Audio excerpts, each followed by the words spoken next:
다 함께 자리에서 일어서시겠습니다.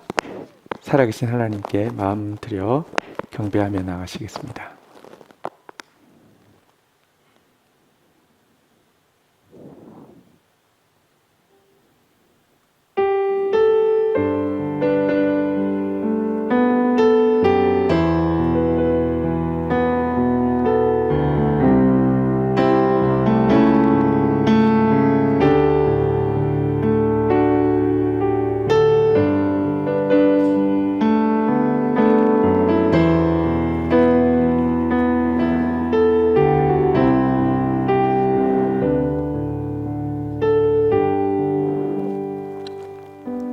언약의 아버지여, 우리에게 일방적으로 은혜의 언약을 허락하시고 그 언약에 스스로 매이시어 신실하게 지키심을 감사합니다. 우리의 용서도, 우리의 구원도, 우리의 승리도, 우리의 충만도 하나님의 그 보배로운 언약으로 말미암아 가능케 됨을 찬양합니다. 언약의 아버지, 우리도 그 언약을 소중히 여기는 사람이 되게 하옵소서. 에스처럼 하나님의 언약을 소홀히 여기거나 이집트에 안주하려 했던 유대인들처럼 그것을 망각하지 않게 하시고 끝까지 언약을 붙잡고 나아가게 하옵소서. 그러나 자신의 노력과 행위로만 언약을 성취할 수 있을 것처럼 자만하거나 근심하지 않게 하시고 언제까지나 하나님만 의지하는 믿음으로 나아가게 하옵소서. 그리하여 연약한 자를 통하여 언약을 성취하시고 축복의 통로가 되게 하시는 하나님의 구원 역사에 다 함께 증인되게 하여 주옵소서. 예수 그리스도의 이름으로 기도 올립니다. 아멘.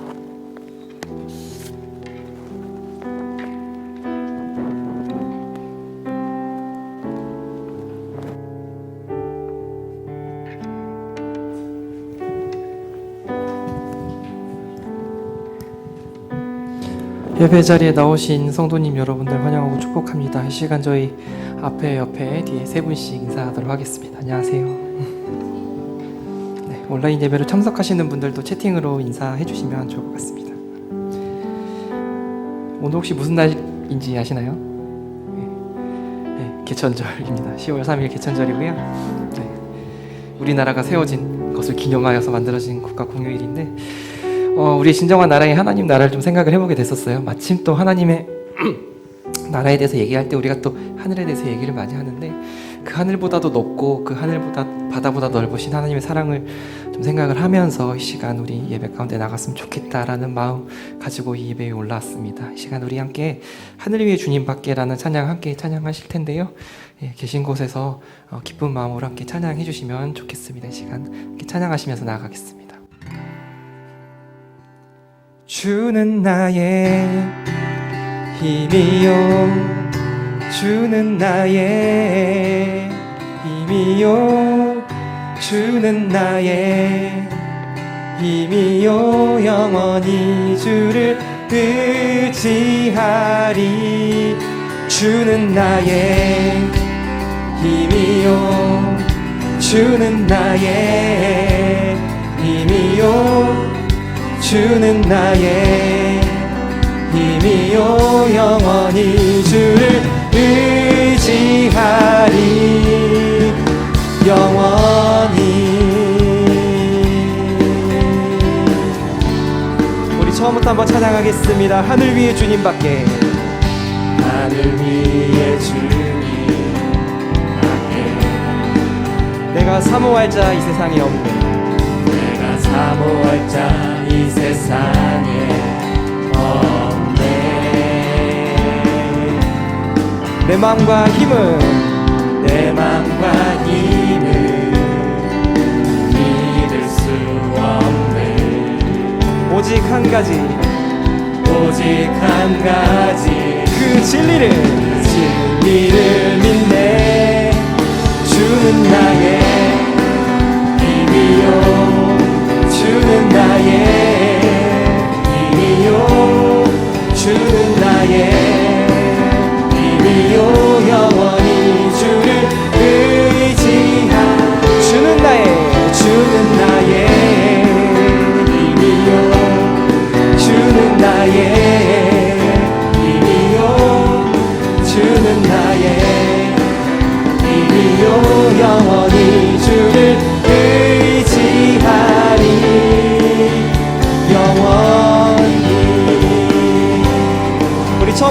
계속해서 찬양할 때 조금 더 힘찬 목소리로 고백하겠습니다. 하늘 위의 주님, 하늘 위에 주님 앞에 내가 사모할 자, 내가 사모할 자 이 세상에 없네. 내 맘과 힘을 믿을 수 없네. 오직 한 가지, 오직 한 가지 그 진리를 믿네. 주는 나의 힘이요, 주는 나의 힘이요, 주는 나의 힘이요. 영원히 주를 의지하리. 주는 나의 힘이요, 주는 나의 힘이요, 주는 나의 힘이요. 영원히 주를 의지하리. 영원히. 함께 고백하시겠습니다. 내 마음과 힘을 믿을 수 없네. 내 맘과 힘을 믿을 수 없네. 오직 한 가지, 오직 한 가지 그 진리를 믿네. 주는 나의 힘이요, 주는 나의 힘이요, 주는 나의 힘이요. 영원히 주를 의지하. 주는 나의 힘이요, 주는 나의 힘이요, 주는 나의 힘이요. 영원히 주를 이 시간 우리 목소리로 함께 찬양하시겠습니다. 주는 나의 힘이요, 주는 나의 힘이요, 주는 나의 힘이요. 영원히 주를 의지하. 주는 나의 힘, 힘이요, 주는 나의 힘이요, 주는 나의 힘이요.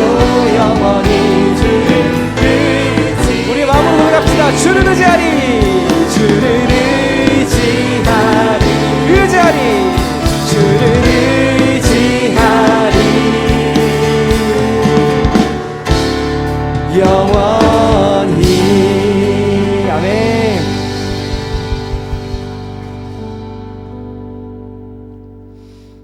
계속해서 저희 하늘에 닿아도라는 찬양 같이 찬양하도록 하겠습니다.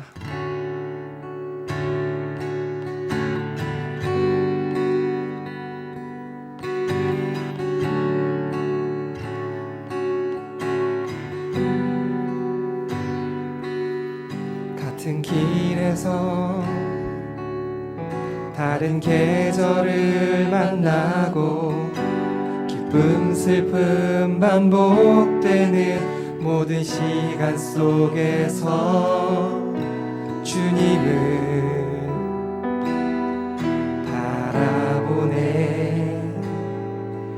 같은 길 위에 나의 계절을 아시고 근심 평안 공존하는 모든 상황 속에서 주 나를 살피시네. 하늘에 나도 주님밖에 없고 땅 위에 놓여도 주님밖에 없네. 인생을 걸을 때 주를 따라가고 내 삶이다 할 때 주님 곁에 있네.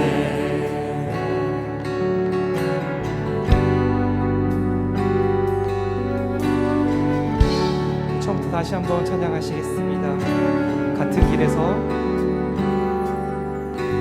같은 길 길에서 다른 계절을 만나고 기쁨 슬픔 반복되는 모든 시간 속에서 주님을 바라보네.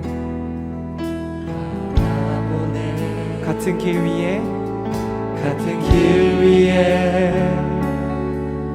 나의 계절을 아시고 근심 평안 공존하는 모든 상황 속에서 주 나를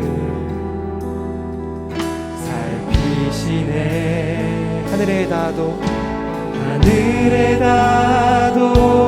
주님밖에 없고 땅 위에 놓여도 주님밖에 없네.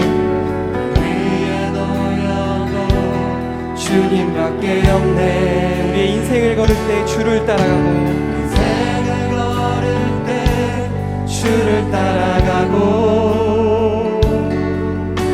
내 삶이 다할 때 우리 같은 부분 다시 한번 찬양하겠습니다. 하늘에 닿아도 주님밖에 없고 땅 위에 놓여도 주님밖에 없네. 인생을 걸을 때 주를 따라가고 내 삶이 다할 때 주님 곁에 있네. 우리의 영원한 반석 되신 주님의 이름 찬양하기 원합니다.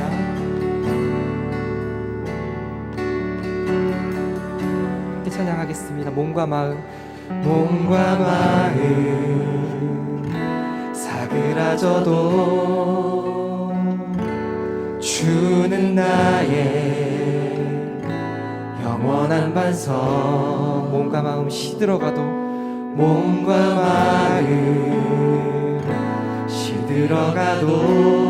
나는 주를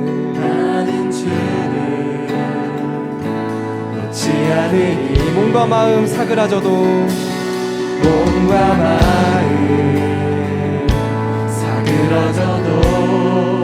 주는 나의 영원한 반석.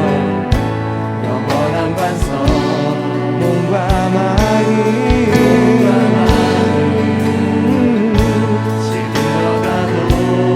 나는 주를.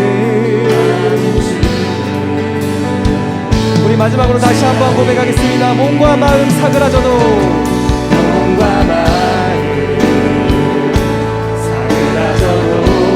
주는 나의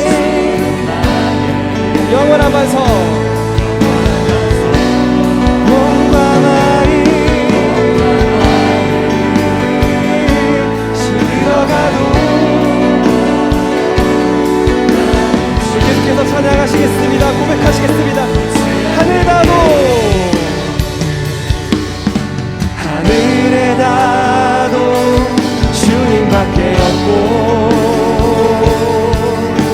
땅 위에 놓여도 주님밖에 없네. 인생을 걸을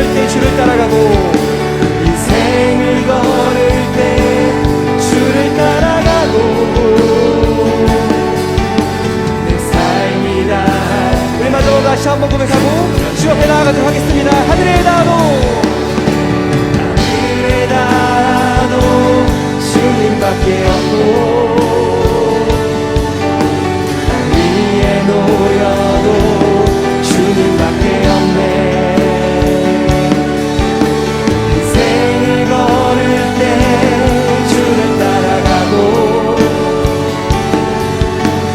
예배 가운데 함께 하실 주님을 기대하며 시간 기도하며 나가겠습니다. 함께 고백하시겠습니다. 주여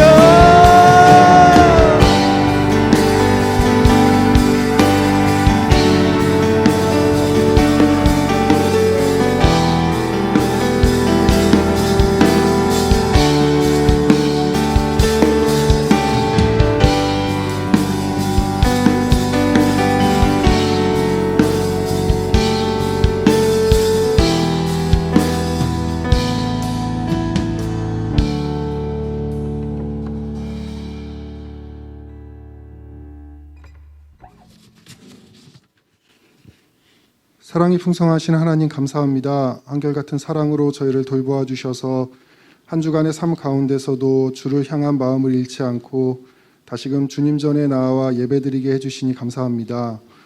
기도하는 이 시간 우리의 삶을 돌아볼 때에 삶의 많은 순간들이 죄 가운데 있었음을 고백합니다. 자기 교만과 욕심과 탐욕, 시기 질투, 믿음 없음으로 인한 원망과 좌절, 사랑 없는 모습들만 가득했습니다. 주를 따라 살겠다 매번 다짐하고 고백하지만 주의 십자가를 지기는 두렵다 말하는 저희의 연약한 믿음을 불쌍히 여겨주시고 이 시간 저희의 죄를 회개할 때에 심령을 회복시켜 주시옵소서. 저희에게 귀한 다음 세대 교회를 허락해 주심을 감사합니다. 많은 것들이 무너져가는 시대에 귀한 목사님과 바른 말씀을 허락해 주셔서 참된 진리를 알게 하시고 마르지 않는 은혜를 누리게 하심 감사합니다. 교회의 머리 대신 예수님을 바라보며 교회를 더 사랑하고 예배를 사모하는 저희들이 되게 하옵소서. 교회가 이제 곧 이전을 앞두고 있습니다. 준비되는 모든 과정과 상황 가운데 함께 하시고 성도들이 하나 되어 기도로 준비함으로 모든 일정들이 순조롭게 이루어지도록 축복해 주옵소서. 이전을 통해 단순히 장소만 새로워지는 것이 아니라 저희의 신앙과 믿음이 이전보다 더욱 새로워져 하나님을 더 깊이 사랑하고 주신 사명을 더 깊이 깨닫고 나아가는 믿음의 성도들 되게 하옵소서. 끝나지 않는 코로나로 인해 비대면 예배가 계속되고 있습니다. 성전에서의 예배와 교제가 더욱 절실해진 요즘 예배의 소중함을 깨닫게 하시는 주님의 음성을 듣게 하시고 우리의 예배가 회복되길, 다음 세대의 예배가 회복되길 더 간절히 기도하고 구하게 하옵소서. 오늘 예배 가운데 함께 하시는 성령님, 나온 모든 성도님들에게 예배의 기쁨을 허락해 주시어서 셀 모임 가운데 교제의 기쁨이 넘치게 하시고 예배의 모든 순간이 주님과 함께 누리는 축제의 시간이 되게 하여 주옵소서.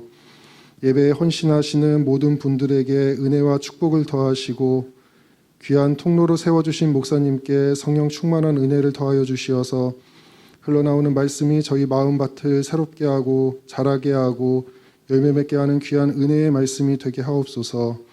저희 마음과 정성을 다하는 예배 되길 원합니다. 기뻐 받아 주옵소서. 감사합니다. 예수님의 이름으로 기도드렸습니다. 아멘.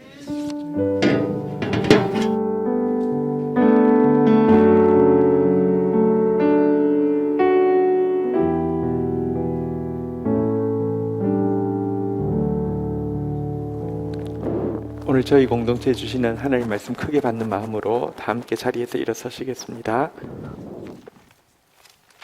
창세기 20장 17절 18절 한 목소리로 받들어 읽겠습니다. 제가 가진 성경은 구약 성경 26페이지입니다. 창세기 20장 17절 18절 한 목소리로 받들어 읽겠습니다. 시작. 아브라함이 하나님께 기도하매 하나님이 아비멜렉과 그의 아내와 여종을 치료하사 출산하게 하셨으니 여호와께서 이왕에 아브라함의 아내 사라의 일로 아비멜렉의 집에 모든 태를 닫으셨음이었더라. 아멘. 자리에 앉으시겠습니다. 오늘 읽었던 본문 말씀 가지고요. 기도, 축복의 통로의 의무와 특권이라는 제목으로 하나님 말씀 나누도록 하겠습니다. 우리 한번 제목 따라하겠습니다. 기도, 축복의 통로의 의무와 특권. 아브라함은 하나님으로부터 축복의 운명과 축복의 통로의 사명을 약속받은 존재이죠. 내가 내게 복을 주어 내 이름을 창대하게 하리니 한번 따라하겠습니다. 너는 복이 될지라. 축복은 너의 운명이다. 너가 복이다. 이렇게 말씀하셨고요. 뿐만 아니라 너를 통하여 땅의 모든 족속이 복을 얻을 것이다 라고 이야기하면서 개인만 복받는 것이 아니라 축복의 통로가 되어서 모든 사람을 복되게 하는 것이 너의 사명이다 라고 약속하시고 그를 불러주셨죠. 한번 고백하겠습니다. 축복은 나의 운명입니다. 축복의 통로는 나의 사명입니다. 우리 온라인이어서 또 얼굴을 보이지 않지만 지체들 축복하는 마음으로 이렇게 한번 고백하겠습니다. 축복은 당신의 운명입니다. 축복의 통로는 당신의 사명입니다. 네. 그러나 이와 같은 운명과 이와 같은 사명을 받았다고 바로 그것이 이루어지지는 않았죠. 하나님은 부르자마자 아브라함에게 그에게 익숙한 모든 것, 우리 세상에서 제일 익숙한 게 집 아니겠습니까? 근데 집부터 가족, 친척부터 떠나라고 말씀하시고요. 우리에게 가장 익숙지 않은 것, 하나님 말씀 따라가는 새로운 삶의 여정을 시작하라고 하셨습니다. 이때 나이도 이미 75세였고요. 그리고 그와 같은 훈련 기간은 무려 25년 동안이나 필요했습니다. 축복의 통로가 되는 것, 축복의 운명과 축복의 통로의 사명이 이루는 것은 단순하게 이루어지는 것은 아니었습니다. 창세기 이 13장에 부름받은 아브라함이 12장에 부름받은 아브라함이 이제 24년간의 훈련을 거치고요. 바로 이삭이 태어나기 1년 전, 그러니까 사실 잉태를 할 걸 생각하면 잉태하기 직전의 과정, 이것이 창세기 17장부터 20장까지의 내용입니다. 이삭 태어나기 1년 전이죠. 이제 축복의 운명과 축복의 통로의 사명이라는 약속의 성취를 눈앞에 두고 있는 시간이고요. 이를 위해서 그동안 준비해왔던 오랜 그 준비의 훈련학교의 졸업을 임박하게 앞두고 있는 시간인데요. 17장부터의 내용을 한번 보면 17장 1절에서 하나님이 그를 부르십니다. 한번 볼까요? 아브라함이 99세 때, 그러니까 이제 100세 때 아이를 낳으니까요. 이제 24년간의 훈련을 마치고 이제 그 이삭을 받기 바로 직전입니다. 99세 때 여호와께서 아브라함에게 나타나서 그에게 이르시되 나는 전능한 하나님이라 너는 내 앞에서 행하여 완전하라. 이제 파이널이 다가왔다고 이야기하십니다. 그리고 여기까지 보면 이름이 아브람인데요. 이어서 5절에 보면요. 이제 후로는 내 이름을 아브람이라 하지 아니하고 아브라함이라 하리니 이는 내가 너를 여러 민족의 아버지가 되게 함이라 라고 이야기하면서 아브라함이라는 열국의 아비라는 새 이름을 허락하여 주시고요. 그의 아내도 사레였는데요. 사라라는 열국의 어미라는 새 이름을 허락해 주십니다. 자, 24년간의 훈련을 거친 그들의 모습을 보면 정말 하나님 훈련하신 게 막 필요하겠구나. 정말 축복의 운명, 복 받을 수밖에 없는 사람이고 축복의 통로, 정말 복덩이가 되어서 이렇게 정말 다른 사람들에게도 복이 되는 이 사명에 걸맞는 모습으로 성장한 그 모습을 보게 됩니다. 여러분 이때의 그의 모습을 보여주는 것이 또 18장에 나오고 있는데요. 먼저 열국의 아비라는 새 이름을 받은 아브라함은요, 이 겸손하고도 풍성한 섬김의 습관을 가지고 있음을 보게 됩니다. 아브라함이 장막 문에 앉았는데 세 사람이 길을 지나가는 것을 보게 되었습니다. 사실 이 세 사람은 삼위 하나님이셨죠. 그런데요, 이것을 보자마자 아브라함이 취했던 모습을 보면 정말 이 사람은 복이구나, 그리고 축복의 통로구나 알 수 있습니다. 장막문에서 일어나서 달려가 영접하고 땅에 몸을 굽히고 이렇게 부탁하고 있습니다. 창세기 18장 3절 한번 볼까요? 이르되 내 주여 내가 주께 은혜를 입었사오면 원하건대 종을 떠나 지나가지 마옵시고. 지금 누군지도 모르지만 나그네 지나가는 거 보고는요, 몸을 굽혀서 자기가 지금 대접할 거지만 내가 은혜 좀 있게 해주십시오 라고 하면서 그냥 지나가지 마십시오. 4절을 볼까요? 4절입니다. 물을 조금 가져오게 하사 당신들의 발을 씻으시고 나무 아래에 쉬소서. 5절 같이 읽겠습니다. 시작. 내가 떡을 조금 가져오리니 당신들의 마음을 상쾌하게 하신 후에 지나가소서. 당신들이 종에게 오셨음이니이다. 그들이 이르되 내게 말대로 그리하라.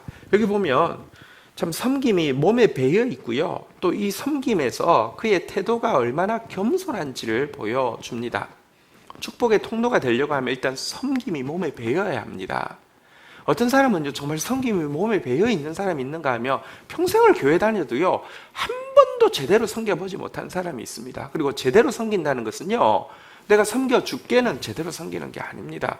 좀 지나가는 사람에게 내가 당신께 은혜를 입었으면 종을 떠나가지 마옵소서. 종이 당신들의 마음을 상쾌하게 할 수 있는 기회를 주십시오 라고 하면서 얼마나 겸손하게 섬기는지 모릅니다. 자, 그래서 허락을 하니까요, 떡 조금 물 조금 가져와서 발 씻고 이렇게 상쾌하게 해달라고 부탁해놓고는요, 실제 섬길 때는 어떻게 섬깁니까? 이어지는 6절부터의 내용을 보면요, 아내한테 부탁을 합니다. 여기 보니까요, 속히 고운 가루 세 스아를 가져다가 반죽을 하라라고 이야기했는데, 여기 세 스아는 이 신약의 단위로 바꾸면요, 가루 서말이라고 할 수 있는데요, 이게 가루 서말 세 스아가 얼마나 되는 분량이냐고 하면 22리터입니다. 밀가루 22리터로 떡을 만들면 얼마나 될까요? 사실 이 세 스아 혹은 가루 서말이라는 것은요, 큰 잔치를 상징할 때에 그냥 전형적인 표현입니다. 천국은 마치 여자가 가루 서말 속에 갖다 넣어 전부를 부풀게 한 누룩과 같다라고 했는데, 이것은 천국이 얼마나 풍성한 잔치를 보여주는 것인데요, 무려 가루 세 스아로 떡을 만들었습니다. 엄청나게 풍성했습니다. 그리고요, 7절에 보니까요, 떡하고 물 조금 이야기했는데, 그뿐 아니라 가축대에 달려가서 쭉 기름지고 좋은 송아지 잡아서 급히 요리하게 했습니다. 여기 보면 섬기는데 너무너무 풍성함을 보게 됩니다. 아니, 축복의 통로, 내가 복을 받는 게 운명이라고 하면, 그래서 내가 축복의 통로가 되는 게 사명이라고 하면 풍성해야 되겠죠. 어떤 사람은 다시 이야기하면 섬김이 습관이 안 돼 있는 사람이 있고요, 섬겨도요 갑질하면서 섬기는 사람이 있습니다. 그건 섬김 아닙니다. 그리고 또 그렇지 않고 섬긴다 하더라도 너무 째째하게 섬기는 사람이 있습니다. 그것도 섬김 아닙니다. 복이 운명임을 믿는다고 하면, 축복의 통로가 사명임을 믿는다고 하면요, 섬김의 사람이 되어야 하고요, 섬기되 아브라함처럼요, 겸손하고 풍성하게 섬겨야 합니다. 그래야지 사람들이 압니다. 저 사람 진짜 복이구나, 저 사람 진짜 우리 가운데 있어서 복덩이구나 라고 고백하지 않겠냔 말입니다. 24년 동안의 훈련을 통해서 참 풍성하고 겸손한 섬김의 사람으로 준비된 모습도 보여주고요, 살아도 이와 같은 모습을 보입니다. 이 분들이 식사를 마친 후에 이야기를 하죠. 내년 이맘때 내가 반드시 내게로 돌아오리니 내 아내 사라에게 아들이 있으리라 라고 말했습니다. 그런데 그때 장막 이렇게 뒤에 있던 사라가 그 이야기를 듣고는요, 속으로 웃었습니다. 왜냐고 하면 너무나 이거는 웃는 게 불신앙이 아니라 상식이고요, 당연한 일 아닙니까? 나이가 지금 몇 살입니까? 생리도 끊어졌습니다. 속으로 그냥 웃었습니다. 근데 하나님께서 아브라함에게 왜 뒤에 있는 사라가 웃으면서 이러기를, 내가 늙었거늘 어떻게 아들을 낳으리로라고 지금 하고 있느냐? 여호와께 능치 못한 일이 있겠느냐? 기한이 이럴 때 내가 내게로 돌아오리니 사라에게 아들이 있으리라 라고 다시 한번 분명히 선언하자 사라의 반응이 18장 15절에 나와 있는데요, 한번 같이 읽도록 하겠습니다. 시작. 사라가 두려워서 부인하여 이르되 내가 웃지 아니하였나이다. 이르되 아니라 내가 웃었느니라. 여기 보면 사라가 이렇게 여호와께서 분명하게 이야기하시자 두려워서 웃지 않았다라고 이야기를 하고 있는 장면이 나오는데, 여기 두려웠다라는 단어에 좀 주목할 필요가 있습니다. 여기 두려워서라는 단어는요, 야레라는 단어인데 보통은 경외로 번역되는 단어입니다. 이 두 번째 말씀하시는 이 여호와의 말씀 앞에서 그가 전율을 느끼고 떨렸다는 사실을 보여줍니다. 여러분, 저는 사라가 처음에 웃었던 것은 나는 아름다운 모습이라고 생각합니다. 신자 중에 무조건 무슨 말만 하면 믿습니다 하는 사람이 있으면 저는 그런 사람 신뢰하지 않습니다. 그게 바로 믿습니다가 나오는 건 믿음이 좋은 게 아니라 아무 생각이 없는 것일 수도 있습니다. 여러분, 처음 이야기했을 때 웃는 거는 저는 그거는 책망받을 일이 아니라고 생각합니다. 그런데요, 다시 한번 분명히 하나님이 말씀을 하시자, 하나님이 하신 말씀이 분명히 자기를 향한 약속의 말씀임이 분명해지자 즉시 태도를 바꾸고 두려워할 줄 알고 떨 줄 알고 전율할 줄 알고 경외할 줄 아는 사람으로 성장했다는 것입니다. 그래서 히브리서 11장 믿음장에 보면요, 이 행위에 대해서 믿음으로 사라 자신도 나이가 많아 단산하였으나 잉태할 수 있는 힘을 얻었으니 이는 약속하신 이를 미쁘신 줄 알았음이라 라고 하면서 이 두려워했던 행위를 믿음이라고 표현하고 있습니다. 사라도 긴 시간 지나면서 하나님의 말씀이 분명하면 그건 정말 경외해야 되는 것이고 떨어야 되는 것이고 정말 이 그 전율을 느껴야 되는 것이고 믿어야 하는 것이라는 것을 분명히 아는 사람으로 성장해 있었던 것입니다. 자, 그러나 이처럼 훈련을 통하여서 축복의 운명, 축복의 통로의 사명에 걸맞는 성숙한 모습을 보이기도 하지만 동시에 전혀 축복의 운명, 축복의 통로의 사명과 걸맞지 않는 미성숙한 모습도 또 보이고 있습니다. 성경은 우리에 대해서 전혀 이렇게 포장하지 않고요, 전혀 착각하도록 만들지 않고요, 실제 모습을 보여줍니다. 아브라함이 블레셋 왕 아비멜렉을 만나게 되었는데 이때 아내를 누이라고 이렇게 부르기로 아내한테 허락을 요청하니까 아내도 맞다고 그렇게 이제 수긍을 하는 장면을 보이게 됩니다. 그랬다가 아비멜렉 왕 만났을 뿐인데 아비멜렉 왕이 누이냐고 하니까 이렇게 좋은 누이가 있었냐고 내가 결혼을 하겠노라고 하면서 결혼식을 거행하게 된 것입니다. 여러분, 만약에 이러고 나서 지금 이제 약속을 받았기 때문에 아이가 태어나면 같은 아브라함의 아들이 아니라 아비멜렉의 아들이 될 뻔했죠. 성은 아시니까 같긴 같은데 전혀 주소가 다르게 될 뻔했습니다. 여러분, 근데 이게 참 심각하죠. 24년 전에 가나안 땅에 처음 도착하자마자 기근이 있었을 때 애굽에 내려갔다가 아내가 너무 이뻐서 나를 죽일 것 같다고 누이라고 이야기하게 해달라고 했다가 바로왕에게 빼앗긴 일이 있었는데 똑같은 일을 반복했다는 것도 부끄럽지만 무려 24년이 지나서 하나님으로부터 아브라함이라는 사라라는 새 이름을 받았고 이제 이삭의 약속을 받은 이후에 똑같은 일을 하고 있다는 것은 참 심각합니다.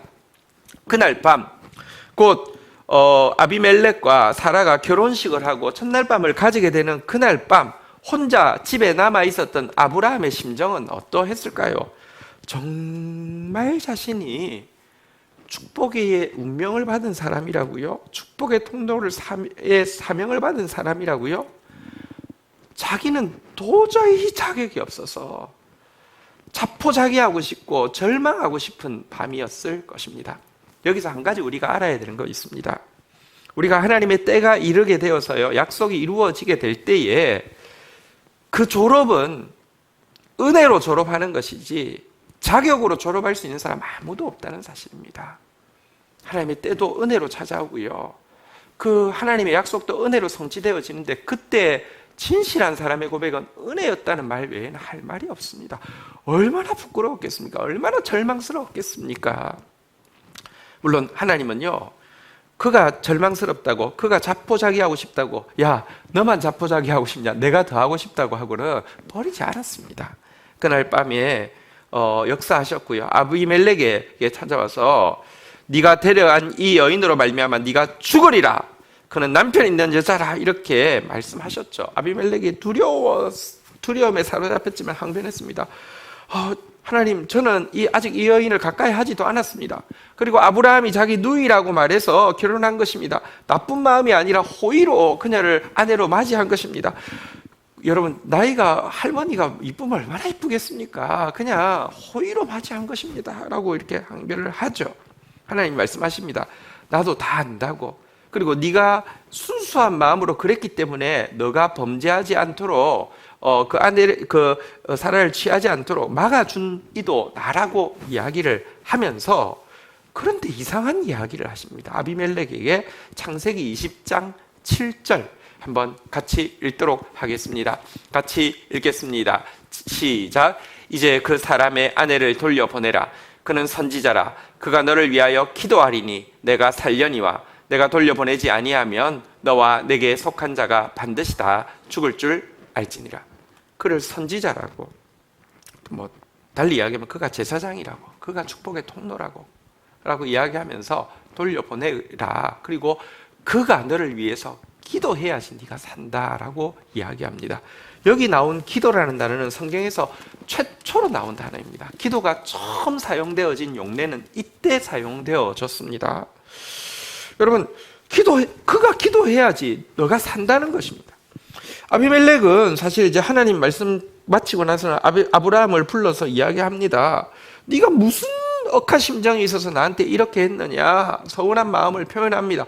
그러면서도 그는 선지자라고 하나님 말씀하셨기 때문에 많은 땅과 또 돈까지 선물로 주면서 제발 날 위해서 기도해달라고 부탁하게 됩니다. 그리고 그가 기도했습니다. 이것이 오늘 본문 내용이죠. 창세기 20장 17절입니다. 같이 읽겠습니다. 시작. 아브라함이 하나님께 기도하며 하나님이 아비멜렉과 그의 아내와 여종을 치료하사 출산하게 하셨더니, 아브라함이 그의 부탁대로 그를 위해서 기도하자 하나님께서 그들을 고치시고 모든 태가 닫혔던 것이 태가 열릴 수 있도록 아비멜렉의 집을 회복시켜 주셨다라고 이야기하는데, 여기 나온 기도라는 단어가 성경에서 두 번째로 나온, 그러니까 어쨌든 첫 번째, 두 번째가 바로 이 상황 속에서 사용되어지고 있습니다. 여기서 일단 우리가 알 수 있는 것은요, 정말 축복이 아브라함의 운명이구나, 축복의 통로가 아브라함의 사명이구나라는 사실을 확인하게 됩니다. 그가 뭔가 잘하고 있을 때 복을 받으며 그럴만해 할 것 같지만, 제일 초라하고 부끄럽고, 솔직히 아비멜렉에게 욕 얻어먹고, 죄송합니다, 아비멜렉에게 한 대 쥐어 박히는 건 속이 편하지만, 그 창피한 상황에서 아비멜렉을 위해서 기도하는 것은 정말, 여러분, 정말 부끄러워서 기도가 제대로 나왔겠습니까? 그런데도요, 그런 상황에서도요, 땅도 받고 돈도 받고 진짜 축복이 운명입니다. 그런 상황에서도요, 아비멜렉을 위해서 축복의 통로가 되어서 그를 위해서 중보하고 축복해야 되는 이 모습을 보십시오. 이렇든 저렇든 아브라함은 잘났던 못났던 운명이 축복이기 때문에 복을 받을 수밖에 없고요, 사명이 축복의 통로이기 때문에 여러분 이 일을 할 수밖에 없다는 사실을 분명히 알게 됩니다. 그리고 또 한 가지는, 그가 축복의 사람으로서 또 축복의 통로의 사람으로서 했던 구체적인 일은 바로 이 기도라는 사실도 우리가 다시 보게 됩니다. 오늘 설교 제목 한번 다시 따라하겠습니다. 기도, 축복의 통로의 의무와 특권. 그가 구체적으로 축복의 사람의로 인정받고 축복의 사람, 축복의 통로로서 했던 일이 기도라는 이 사실에서, 기도가 축복의 통로의 의무이자 특권이라는 사실을 보게 되는데요. 하나님께서 이제 축복의 운명과 축복의 통로의 사명을 성취할 때가 임박하자 제일 먼저 그에게 시키신 일이 성경에서 처음으로 기도를 그에게 시키시고 있는 것을 보게 됩니다. 도대체 기도가 무엇이길래 하나님은 축복의 통로의 의무와 특권으로 사용하실까? 이 부분에 대해서 조금 더 보겠습니다. 대부분의 사람들이 기도에 대해서 가지고 있는 의문점이 뭐냐고 하면, 하나님은 우리가 기도하지 않아도 다 알 텐데, 또 우리가 굳이 기도하지 않아도 다 이룰 수 있는데 왜 우리 보고 기도하라고 하는가라는 것입니다. 여러분, 지금 이 상황에서 아비멜렉이 무지하다는 걸 하나님이 모르십니까? 아비멜렉의 태의 문을 여는 것을 하나님이 못하십니까? 다 알고 다 하실 수 있는데 왜 굳이 그 중간에 아브라함에게 기도해야 된다고 아비멜렉에도 이야기하시고, 그가 기도하자 하나님이 일하셨을까요? 기도가 무엇이냐? 기도가 뭐길래 축복의 통로의 의무고 특권이냐? 이거에 대한 대답은 의외로 간단하게 기도라는 단어 속에 들어 있습니다. 여기 사용된 기도라는 단어는 성경의 기도라는 단어가 몇 가지 다르게 사용되어지고 있지만 여기서는요, 기도라는 단어가 파랄이라는 단어로 사용되어지고 있는데 이게 무슨 뜻이냐고 하면 화해시키다, 중재하다, 단원하다라는 뜻인데요. 여러분, 여기 화해시키다, 중재하다, 단원하다가 기도라고 했습니다. 파랄. 그런데 그런 점에서 이 기도라는 것은 삼위 하나님의 존재 방식입니다. 삼위 하나님이 서로 하고 있는 일은 무엇이냐고 하면요, 중재하고 단원하고 화해시키는 일을 합니다. 요한복음에 보면 태초에 말씀이 계시니라, 이 말씀이 하나님과 함께 계셨으니, 이 말씀이 곧 하나님이라, 그가 태초에 하나님과 함께 계셨으니, 함께 계셨다는 표현이 많이 나오는데, 이것은 영어로 바꾸면 제일 비슷한 전치사가 toward입니다. 하나님은 서로 이렇게 앞을 보고 이렇게 있는 게 아니라 서로 마주보고 있었다, 이런 표현입니다. 그리고 마주보고 무엇 하시느냐?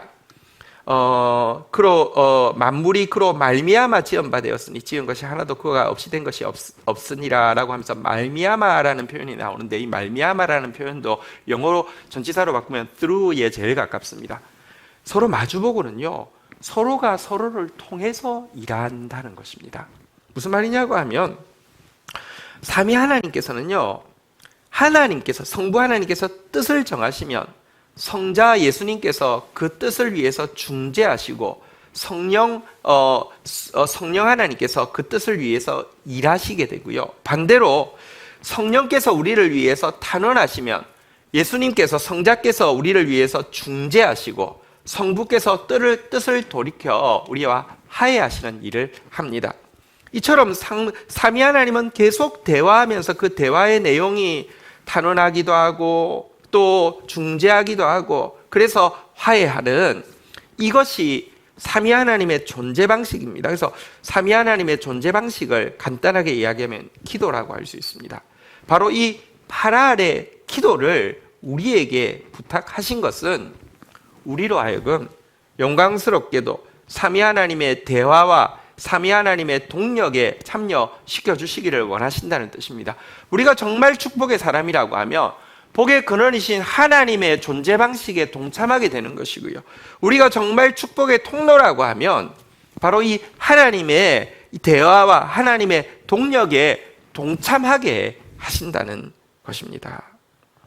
하나님은 축복의 운명을 이미 허락해 주셨고 축복의 통로의 사명을 이미 허락해 주신 아브라함 없이는 혼자 일하지 않기로 결정을 하신 것입니다. 여호와께서 18장 17절 한번 볼까요? 창세기 18장 17절 18절에 보면 하나님께서 이렇게 이야기합니다. 여호와께서 이르시되 내가 하려고 하는 것을 아브라함에게 숨기겠느냐? 18절 읽겠습니다. 아브라함은 광대한 나라가 되고 천하 만민은 그로 말미암아 복을 받게 될 것이 아니냐?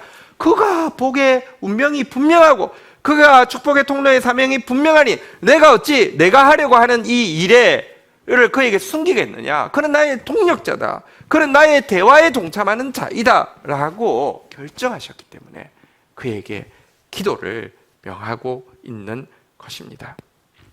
사실 아브라함이 이때 아비멜렉을 위해서 기도할 때 기도하라고 부탁하니까 목소리를 가다듬고 온 매무새를 다시 한번 다 하고 근사한 표정과 아주 아름다운 미사여구로 기도했겠습니까? 아니요. 정말 뭐랄까요, 진짜 기도하기 민망한 상황 아닙니까? 진짜 하나님 정말 부끄럽습니다. 그런데도 굳이 저보고 중재하라고 하시고 탄원하라고 하시고 화해시키라고 하시니 제가 기도드립니다 하는 정말 부끄럽고도 감사한 마음으로 기도하게 되었을 것이고요. 기도하면서도 내가 무엇이길래 축복의 운명, 내가 무엇이기에 축복의 통로의 사명을 의 사람이 될 수 있었는가에 대해서 감격했겠죠. 그리고 그가 기도하자 정말로 아비멜렉의 집에 태가 열리자 아비멜렉은 하나님께 영광을 돌리게 되었을 것입니다. 한번 생각해 보십시오. 장군이 있습니다. 정말 그 모든 병력을 거느릴 장군이 있습니다. 게다가 그 장군은 생긴 것도 정말 장군처럼 생겼고요. 목소리도 그냥 대포소리처럼 쩌렁쩌렁합니다. 그렇다고 해서 장군이요 직접 모든 사병이 서 있는데 부대 차렷 이렇게 이야기하지 않지 않습니까? 혹은 장군이 목소리 크다고 해서 전차가 있는 앞에서 부대 차렷 하면 장군에게 영광이 돌아갑니까? 아니요. 북치고 창구 친다고 장군에게 영광이 돌아가는 것이 아니라 장군의 영광의 누가 될 뿐입니다. 군대에 갔다 오신 분들 알겠지만 장군이 부대 차렷 하면 앞에 있는 분이요 여기 섰다가 부대 차렷 부대 차렷 이렇게 하게 되어 있습니다. 장군이 말하지 않으면 장군이 이 사람이 말하지 않으면 장군의 명령이 무의미한 게 아닙니다. 그런데도 여러분 그게 질서고요. 그래야지 장군에게 도리어 영광이 돌아갑니다. 마찬가지입니다. 하나님은 우리를 그와 같은 자리에 세우기로 결정하셨다는 것입니다. 그래서 여러분 정말 목소리 어떤 목소리로 하느냐, 어떤 태도로 하느냐, 어떤 자세로 하느냐가 중요한 게 아니라 나에게 은혜로 주어진 신분에 대해서 자각하고 하나님의 명령에 대해서 순종하는 마음으로 감사하면서도 부끄러운 마음으로 이 일에 수종되는 것이 중요합니다. 저는 교회 목회를 하다가 몇몇 이제 교인들을 보면서 참 안타깝게 생각하는 경우가 있는데 한 분이 개척교회일 때 보면 참 이런저런 교인들이 옵니다. 어느 장로라는 분이 한 분 오셨는데요. 그분은 전국 교회를 다 돌아다녔대요. 왜 돌아다녔냐고 하면 목사들 축도할 때 손의 모양을 보고 어떤 모양을 했을 때 복이 진짜 임하는지를 연구하기 위해서 전체 교회를 다 돌아다녔대요. 여러분 죄송합니다. 얼마나 바보스러운 짓이고 얼마나 우스꽝스러운 짓입니까? 목사가 막 떨림이 바이브레이션이 얼마나 좋으냐에 의해서 축복이 임하는 것도 아니고요. 이 포즈가 어떠냐에 따라서 어떤 사람 높이 들고 낮게 들고 막 이렇게 그거 아무 소용 없습니다. 하나님이 지금 이때 기도할 때 여러분 아브라함도 생각할 때 내가 그때 기도할 때 그때 자세가 제일 좋았던 것 같아. 그때 내용이 제일 아름다웠던 것 같아. 그랬겠습니까? 정말 기억도 안 날 거예요. 너무 부끄러워서 얼굴이 막 뿔그락뿔그락 했어요. 그럼에도 불구하고 자신에게 주어진 은혜에 이 운명과 사명을 받아들이고 감격하는 마음으로 기도하는 것 자체가 여러분 얼마나 감격이었겠고, 그렇게 기도하자 아브라함이 영광을 받은 것이 아니라 하나님이 영광을 받으셨죠. 아비멜렉이 하나님에 대해서 얼마나 더 경외하게 되었겠습니까? 말씀을 마치겠습니다. 우리에게 기도란 축복의 통로가 반드시 감당해야 되는 의무이면서도 놀라운 특권입니다. 시인은 이렇게 고백하고 있습니다. 마지막으로 이 구절을 읽도록 하겠습니다. 시편 116편 1절 2절입니다. 시편 116편 1절 2절 우리 한 목소리로 1절 같이 읽겠습니다. 시작. 여호와께서 내 음성과 내 간구를 들으심으로 내가 그를 사랑하시는. 하나님 정하셨다니까요. 내 음성 듣기로, 내 간구 듣기로, 내 중보를 듣기로, 내 파라를 듣기로, 내가 중간에 서서 화해하게, 내가 중간에 서서 중재하고, 내가 중간에 서서 탄원하는 나를 축복의 통로로 사용하기로. 다시 이야기합니다. 장군이 직접 명령해도 되지만 중간에 여기 간부 한 명을 중간에 통로로 세워서 명령하는 것처럼 하나님이 그렇게 하기로 결정하셨다는 것입니다. 하나님은 내 음성 듣기를 좋아하십니다. 내 간구 듣기를 좋아하십니다. 그래서요, 우리의 결단은 무엇이 되어야 합니까? 2절 같이 한번 읽도록 하겠습니다. 읽겠습니다. 시작. 그의 귀를 내게 기울이셨으므로 내가 평생에 기도하리로다. 한번 따라하겠습니다. 내가 평생에 기도하리로다. 아브라함이 이 일을 겪으면서 정말 이 결단이 아브라함 결단되지 않았겠습니까? 이렇게 못난 상황에서도 나를 통해서 일하시기로, 정말 내가 복이구나, 정말 내가 축복의 통로구나, 그렇다고 하면 나도 평생 하나님 앞에 말을 하리라. 그분과 대화하고 그분 앞에서 중재하고 그분 앞에서 단언하고 그분 앞에서 사람들을 화해시키는 일을 하리라, 기도하리라 결단하지 않았겠습니까? 여러분, 우리 교회를 향해서도 하나님의 훈련이 긴 훈련의 시간이 있었습니다. 개인적으로 또 공동체적으로 하나님의 훈련의 시간이 있었습니다. 어제도 한 분 이야기를 통해서 참 정말 하나님 말씀 따라오니까 정말 훈련이 정말 지금까지가 훈련이라는 단어 외에는 아무 단어를 떠올릴 수 없을 정도로 참 빡센 훈련을 받고 있었지만 또 하나님이 때가 되자 정말 상상할 수 없이 하나님이 또 풀어주시는 일을 들으면서 하나님의 때가 찼다 이런 생각이 들었습니다. 여러분, 하나님의 때가 찼습니다. 그럴 때 오늘 그때의 기도라는 단어를 처음 사용하시고 아브라함으로 기도하게 하시고 기도를 통하여서 일하신 하나님께서 우리에게도 기도의 특권과 의무를 다시 한번 일깨우고 계십니다. 그는 바로 다른 사람이 아니라 여러분들의 음성과 간구를 듣기 원하십니다. 중보기도가 만약에 입만 나불거리라는 것이라고 하면 여러분 살아있는 동안 입을 나불거리는 물고기한테 중보기도를 시키면 얼마나 하시겠습니까? 북한 하면서 기도하면 하나님이 들으면 얼마나 좋겠습니까? 아니면 요즘 아리야? 이렇게 아가씨가 나와서 이렇게 막 이야기하잖아요. 기도해줘. 이렇게 기도 제목 읽어주면 얼마나 좋겠어요. 근데요, 그 음성, 그 간구, 하나님 듣기를 좋아하지 않는다는 것입니다. 우리가 기도해야 들으신다는 것입니다. 하나님 앞에 우리의 결단은 이 한 가지가 되어야 합니다. 한번 마지막으로 따라하겠습니다. 내가 평생에 기도하리로다. 내가 평생에 기도하리로다. 나의 고백으로 고백합니다. 내가 평생에 기도하겠습니다. 자리에서 일어서시겠습니다. 우리 같이 한번 찬양하고 또 기도로 나아가는 시간 가지도록 하겠습니다.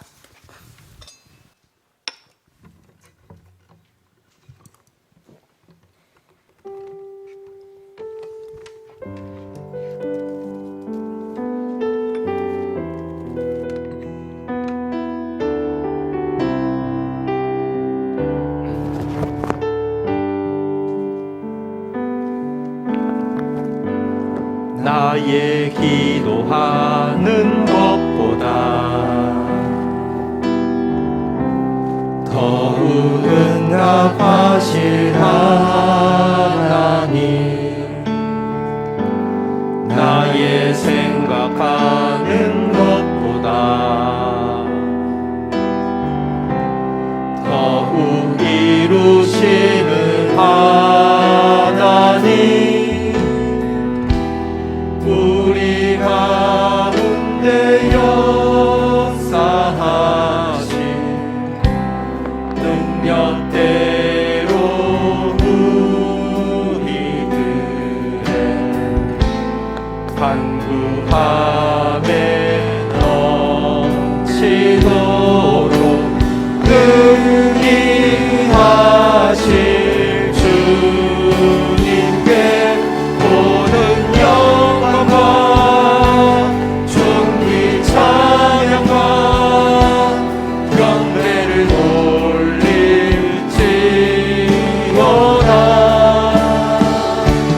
모든 영광과 존귀 찬양과 경배를 돌릴지어다. 한 번 더 고백하며 나가도록 하겠습니다. 나의 기도하는 것보다 아멘.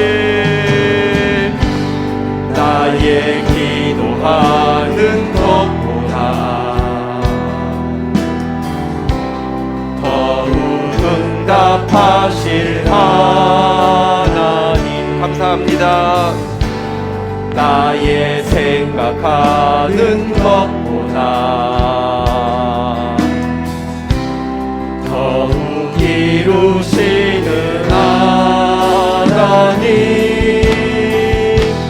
우리 가운데 역사하신 능력대로 우리들의 간구함에 넘치도록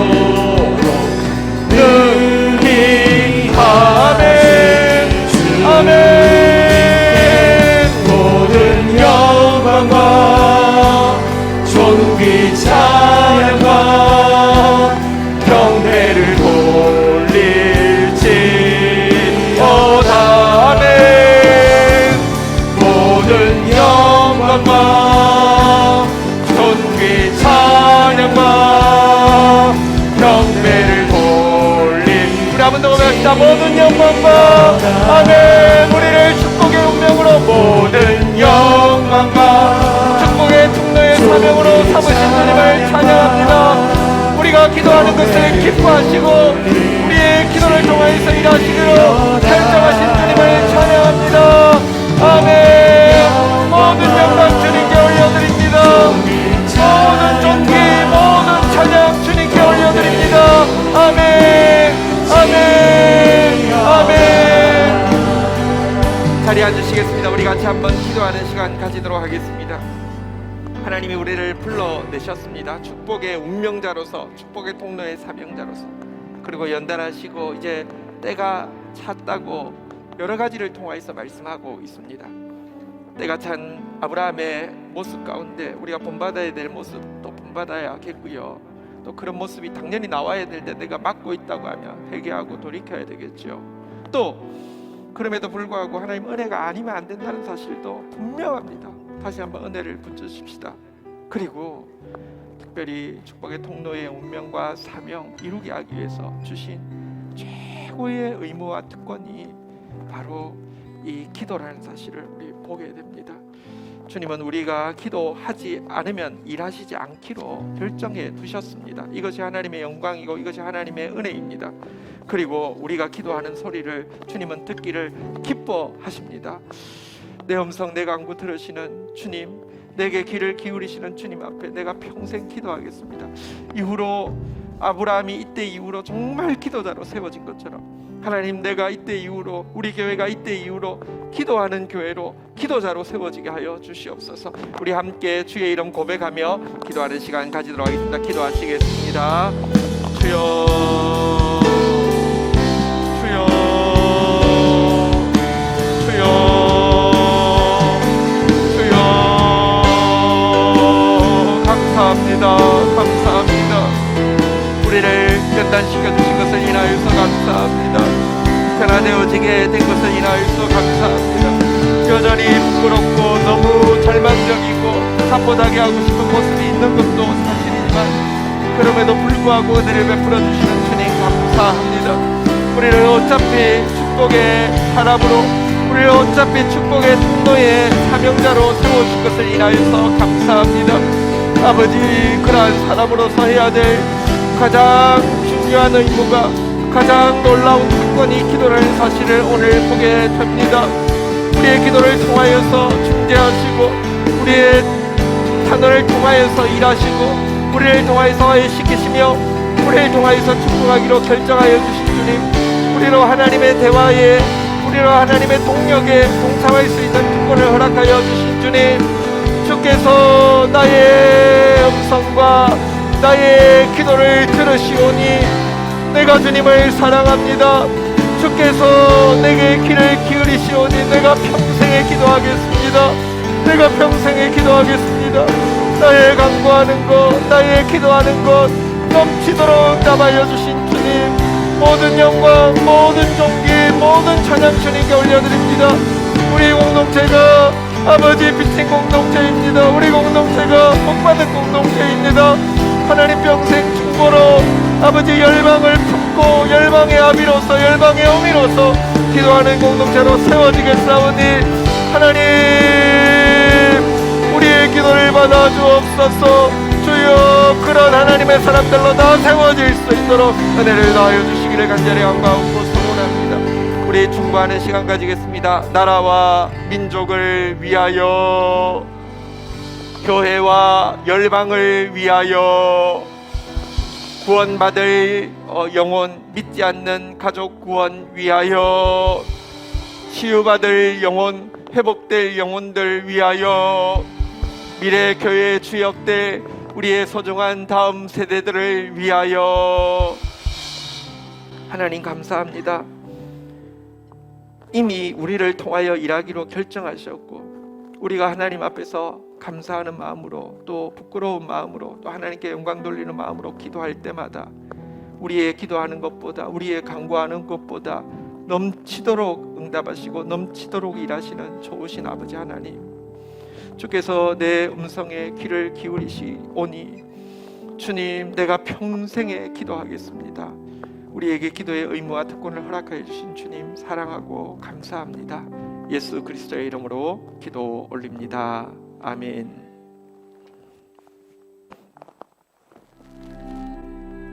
말씀의 만나가 풍성한 다음 세대 교회에서 오프라인과 온라인으로 함께 예배하는 모든 지체들을 진심으로 환영하고 축복합니다. 2021년 교회 표어는 하나님의 영은 운행하시니라입니다. 비록 비대면 예배가 계속되고 있지만 우리의 현실과 마음과 상황을 뛰어넘어 일하시는 성령의 일하심을 생생하게 보는 한 해 되기를 소망합니다. 셀이 개강하였습니다. 비록 당장은 비대면이지만 온라인에서라도 행복한 말씀 나눔과 중보 기도가 이어지기를 축복합니다. 스파크 양육 하반기 수강생 모집이 마쳤습니다.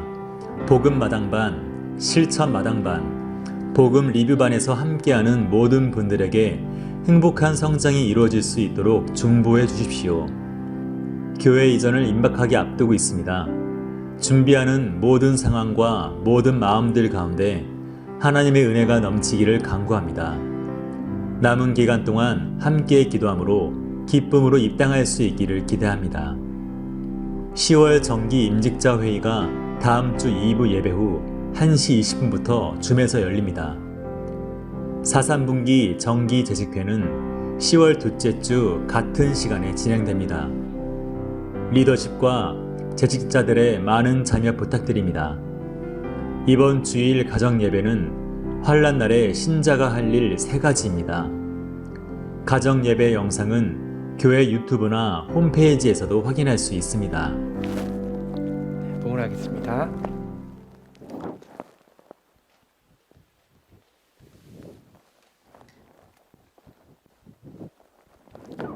하나님 감사합니다.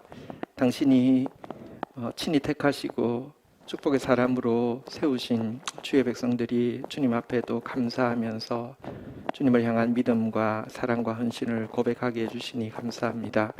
드려진 물질이 오병이어와 같이 축복의 통로로 많은 사람 살리는데, 하나님 나라 세우는데 영원히 없어지지 않을 가치를 위해 선용되어질 수 있도록 축사해 주시며 주의 백성들에게 하나님만 주실 수 있는 의와 기쁨과 평화가 넘치게 하여 주시옵소서. 감사합니다. 예수 그리스도의 이름으로 기도 올립니다. 아멘.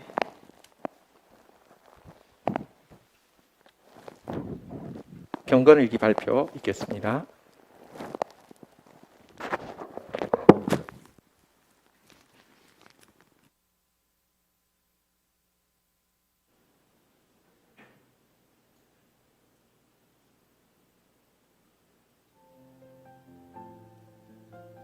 안녕하십니까. 최정윤세 강청구입니다. GT 본문 말씀은 9월 30일 마가복음 7장 14절에서 16절 말씀입니다. 무리를 다시 불러 이르시되 너희는 다 내 말을 듣고 깨달으라. 무엇이든지 밖에서 사람에게로 들어가는 것은 능히 사람을 더럽게 하지 못하되 사람 안에서 나오는 것이 사람을 더럽게 하는 것이니라 하시고, 작년 11월 말에 결혼식을 올리고 2021년 드디어 정든 청년부를 졸업하고 장년부 신혼부부셀로 올라오게 되었다. 결혼도 코로나 속에서 조마조마하는 마음속에서 치르고, 올해 신앙생활도 온라인과 오프라인을 번갈아 가며 예배를 드리는데 모여서 교제하기 어렵게 되는 상황이 예배의 중요성마저 느슨하게 만드는 지경에 이르게 했다. 청년부에서 셀장도 하고 그에 따라 이런저런 활동도 하며 지내오다가 장년부 막내가 되었다는 이유로, 코로나로 모이기 어렵다는 이유 등등으로 한 발짝 물러서 있다 보니 이제는 교회에 예배드리러 나오는 것조차 대단한 결심인 양 자랑하는 내가 되었다. 지난 주일 온라인 퀴즈대회 이후 줌으로 셀 모임을 하면서 셀장님께 다음 주부터 교회에 나가 예배드리려고 합니다 라며 말하며 나름 속으로 뿌듯했으니 말이다. 예배 생활을 꾸준히 잘 지켜나간다는 생각이 얼마나 교만한 생각인지 새삼 깨닫게 되는 요즘이다. 돌이켜 생각해보면 이런 연약한 나를 아시고 나를 홀로 두지 않으시려고 가정을 이루게 하셔서 부부가 함께 신앙의 끈을 놓치지 않도록 하나님께서 도우신 거라는 생각이 많이 든다. 벌써 한 해의 4분의 3이 지나갔다. 서툴지만 서로 배려하며 사랑으로 가정을 세워가고 직장에서는 새로운 업무에 배정되어 부족함을 채워가느라 시간이 순식간에 흘러간 것 같다. 다른 한편으로는 집값이 이렇게 올라가는데 우리는 어떻게 해야 할지, 자들 재테크는 하나씩 한다는데 내가 더 배워야 할 것은 무엇인지 고민하는 시간도 적지 않았다. 내 상황을 남들과 비교하며 뒤처지지 않으려 고민한 시간들이 꽤나 많았던 것 같다. 그러나 남은 4분의 1마저 이렇게 보낼까 안쓰러우셨는지 경건일기를 통해 나를 되돌아보는 시간을 주셨다. 나의 생각과 관심사가 곧 내 말이 되고 내 행동이 된다. 어떻게 하면 잘 살 수 있을까만 고민했던 시간에서 말씀에 집중하고 기도의 시간을 조금씩이나마 늘려가는데 더 마음을 쏟아야 하겠다.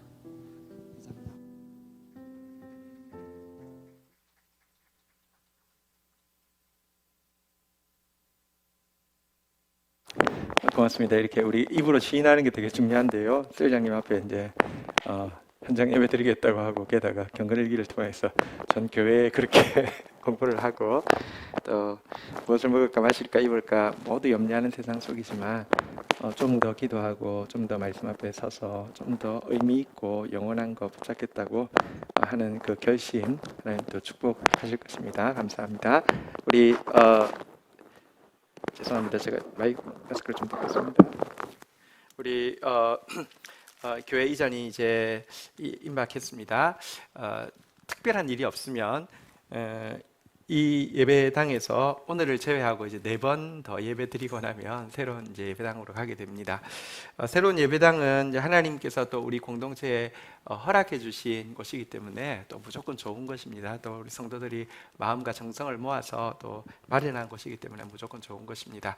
또 그렇지만 또 이 예배당 역시 하나님이 참 특별하게 인도해 주셨고 또 우리가 예배 드릴 수 있는 여건은 굉장히 비교하면 많이 훨씬 더 우월한 것이기도 합니다.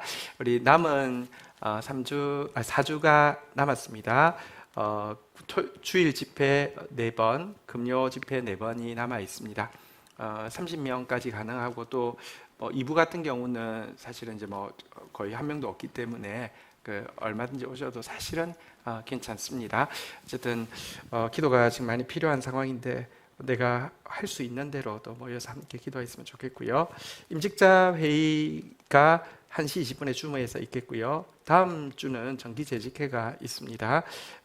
또 현재 코로나 때문에 줌으로밖에 할 수는 없지만 지금 기도와 결정은 되게 중요한 것들을 앞두고 있다는 거 기억하시고 함께 해주시기를 부탁드리겠습니다. 자리에서 일어서시겠습니다.